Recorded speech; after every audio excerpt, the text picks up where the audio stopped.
Hey guys, it's John. You're on the JRB Tree Climbing channel.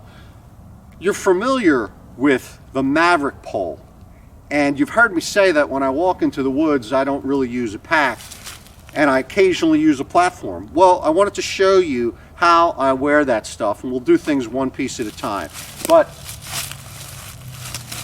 as you get a look at it, I've got my rope on my back, I've got my platform, and I've got my Maverick Pole, and I'm in and it's very stable. I can bend over, I can crawl through stuff and not have to worry about anything jingling and jangling around. Today, what we're going to talk about is the Maverick Pole itself. So let me take some things off one at a time so you can get an idea. So first, let me take off my rope, which is on my bridge. Let's take my bridge off. And now if you look behind me, I've got these guys locked together. My platform and my pole are locked together. Basically, my pole simply goes through a simple loop on the platform. I'll show you that in detail when I show you how the platform is set up. But the pole has simply got a sling. This is really, really simple, and that's the topic of today's video.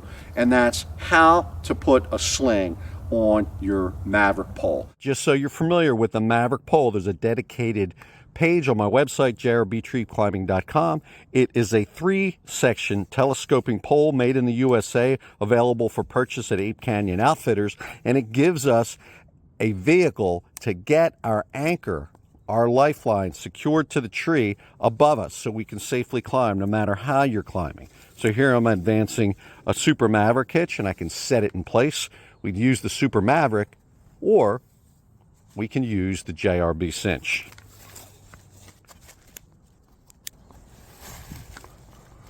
And advance it like so. All of those details are already covered on the website.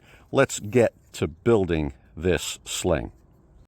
Okay, so here's the pole, and this is going to be a really simple exercise. All I did to build this sling was I used 6 feet of cordage, or let's just say the height of your body. You might be a little taller and need a little bit more for your body size, or you might be shorter and need a little less. But I used 6 feet of 7mm cord, use whatever diameter you like, and I formed a poacher's knot here on one end and placed it between the 2 adjustable portions of the pole, and a second poacher's knot here down by the base. And these are capable of sliding, and that is okay. Now, there's a dedicated video on my channel for the scaffold knot, poacher's knot, and overhand noose knots. It's extremely basic knot. You should be familiar with it already, but just in case, I'm going to retie this right now. Okay, I'm starting with 6 feet of 7mm cord. You choose the diameter you like. This cord is just fantastic, and it's great to have a little bit on standby if I ever needed it for an emergency purpose.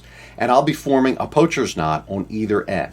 The exact size of this might vary depending on your body size. If you've got a thicker chest, you might need a little shorter tail. If you're thinner figured, you might use a little bit more tail so as to have less room between the pole and the sling.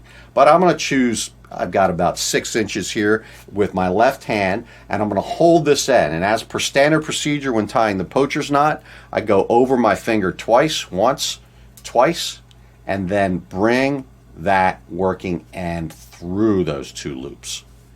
And we've formed a double overhand noose knot, better known as a poacher's knot. So let me just leave that in that state, and I'm going to repeat and do the same thing on the other end.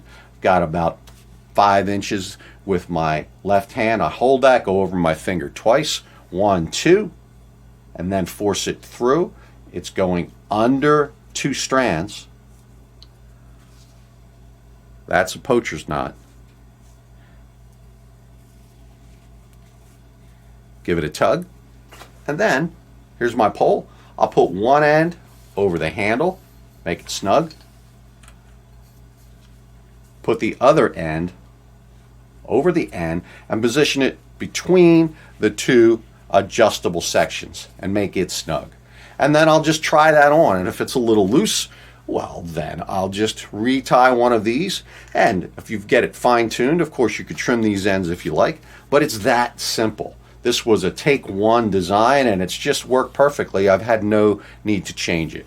Let me go try that on. Here is the pole with the sling, and again, this is movable. But what's nice about this when I'm operating it, right? So I'll extend my pole out, and I'll reach up in the tree and I'll set my anchor way up.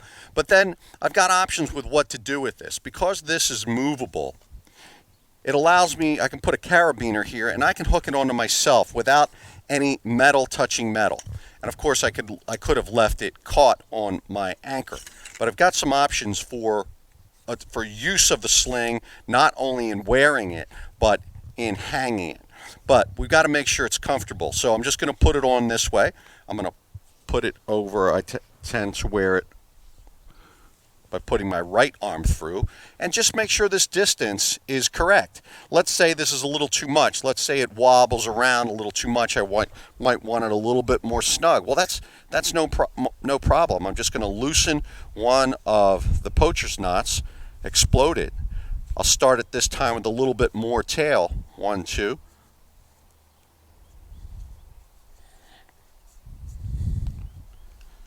Put it back on, and this is going to fit a little bit more snug around my chest. You might even want to vary that through the course of the season as you adorn more clothing. So that sits even tighter. And again, I'll show you this trick at another time, but I do have my platform on, and I can engage the pole inside of that little loop on my platform. And what that does is it ensures that, number one, my platform's not going to move and my pole's not going to move. So you know how hunting is, sometimes we need to crawl through the briars, we need to get down on all hands and knees on all fours, and everything's going to stay in place.